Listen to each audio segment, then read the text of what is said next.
8월 2일 한절 묵상 예레미야 6장 1절 말씀입니다. 베냐민 자손들아 예루살렘 가운데로부터 피난하라. 드고아에서 나팔을 불고 베락게렘에서 깃발을 들라. 재앙과 큰 파멸이 북방에서 엿보아 오미니라. 예레미야 25장까지는 유다 백성들의 죄악과 멸망에 대한 경고, 회개를 촉구하는 12편의 설교가 담겨 있습니다. 하지만 그의 메시지를 듣는 청중들은 자신들이 하나님의 택함 받은 백성이며 하나님이 자신들을 이해해 주시고 조상들과 맺은 언약의 의무를 지키실 것이라고 확신하고 있었습니다. 삶은 죄악의 길로 걷고 있으면서도 말입니다.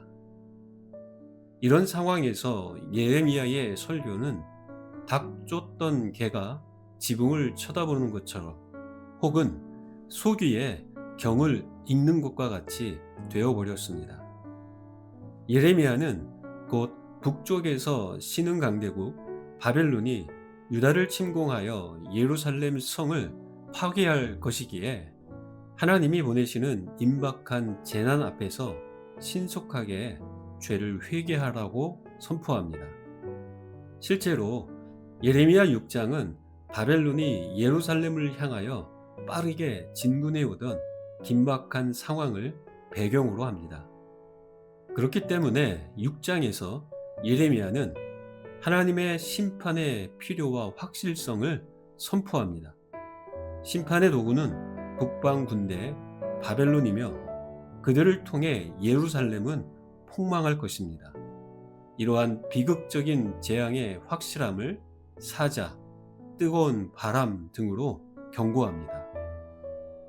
이들이 이러한 심판에 직면하게 된 것은 탐욕 속에 거짓을 행하고 있는 백성들 때문입니다. 고통 가운데 있는 백성의 상처는 가볍게 여기면서 평강하다는 말로 속이고 있는 위선자들 때문입니다. 그들의 예배는 순종과 정의가 생략된 형식적인 제사와 분향이었기에 하나님은 그들이 드리는 제사를 기뻐하지 않으셨습니다. 그들의 위선적인 제사는 오히려 하나님께 짐이 될 뿐이었습니다. 예레미야는 이러한 유다 백성을 향하여 재련의 과정 속에서 불순물이 제거되지 않은 쓸모없는 은처럼 버려지고 심판받게 될 것을 선포합니다. 20세기 말 밀레니엄 버그 Y2K로 조성되었던 공포를 혹시 기억하십니까? 금융 시스템이 붕괴되고 공무원들은 모든 기록을 잃을 것이며 모든 개인의 컴퓨터의 데이터를 파괴하여 사진과 음악, 파일마저 전부 잃게 될 것이라던 이야기 말입니다. 그것은 결국 허무하고 과장된 것으로 드러났고 실제로 발생했던 몇몇 작은 사건들은 그토록 떠들썩했던 일들에 비하면 아무것도 아니었습니다. 때마다 이런 종류의 악몽 같은 시나리오들이 등장합니다. 하지만 그런 일들이 실제로는 일어나지 않는 것을 반복적으로 경험하다 보니 이제는 대수롭지 않게 넘겨버리곤 합니다. 유다 백성들이 그와 같았습니다. 하나님의 신실한 선지자 예레미야를 통한 수많은 경고에도 불구하고 아직 특별한 일이 일어나지 않은 현실 속에서 그들의 마음은 굳어갔습니다. 태양은 여전히 매일 아침 떠올랐고 저녁이면 저물었기에 백성들은 익숙해져 갔습니다. 심판에 대한 선포에도 불구하고 아직 아무 일도 일어나지 않은 것과 예루살렘 성의 편만한 포악함이나 작은 자어부터 큰 자의 마음에 가득한 탐욕, 자신들에 의해 연출되는 온갖 죄악에도 그저 익숙해져 있을 뿐입니다. 그들은 한마디로 영적 불감증에 빠져 있는 상태입니다. 우리는 영적 불감증에서 벗어나 영적 파수꾼으로서의 사명감을 회복해야 합니다. 잘못된 영적 안정감에 속지 마십시오. 괜찮다, 괜찮다. 평강하다, 평강하다. 모든 것이 잘 될 거야.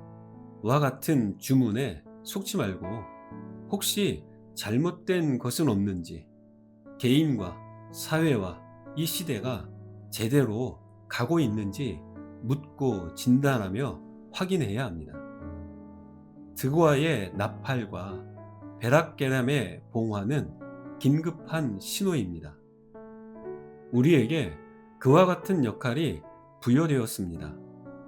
시대의 흐름을 영적으로 잘 분별하고 악을 향하여 복주하는 이 시대와 사람들을 향하여 하나님의 뜻과 다가올 심판에 대한 경고의 메시지를 전해야 할 책임이 우리에게 있습니다.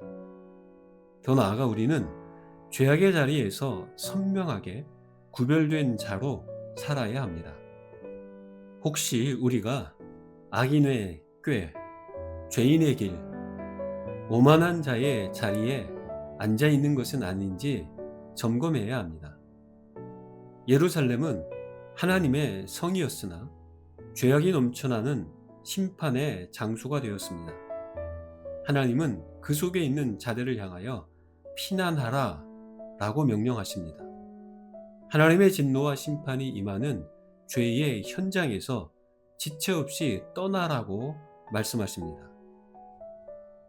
롯의 사위나 아내와 같이 머뭇거리지 마십시오. 그것은 하나님이 주시는 기회를 놓치고 멸망을 자초하는 일입니다. 일상에서 하나님이 주시는 경고가 있다면 외면하지 마십시오. 말씀을 통한 찔림과 양심의 울림이 있다면 그것에 정직하게 반응하며 하나님께 피하십시오. 하나님의 은혜와 구원을 누릴 기회, 삶이 바른 경로로 들어섬으로 진정한 평강을 누릴 기회를 붙잡아야 합니다. 늘 영적으로 깨어 있어 시대를 분별하며 파수꾼의 사명을 감당하고 포악과 탐욕이 가득한 도시에 휩쓸려 살지 않는 거룩한 하나님의 백성으로 오늘을 살아내는 여러분 되시길 간절히 소망합니다. 기도하겠습니다. 하나님 아버지, 영적 불감증에 빠지지 않게 하옵소서. 영적 긴장감을 가지고 시대를 분별하며 하나님의 긴박한 메시지를 전하는 파수꾼의 사명을 감당하게 하옵소서. 늘 우리가 서 있는 자리를 점검하며 악과 섞이지 않는 거룩한 삶을 살아가게 하옵소서. 예수님의 이름으로 기도합니다. 아멘.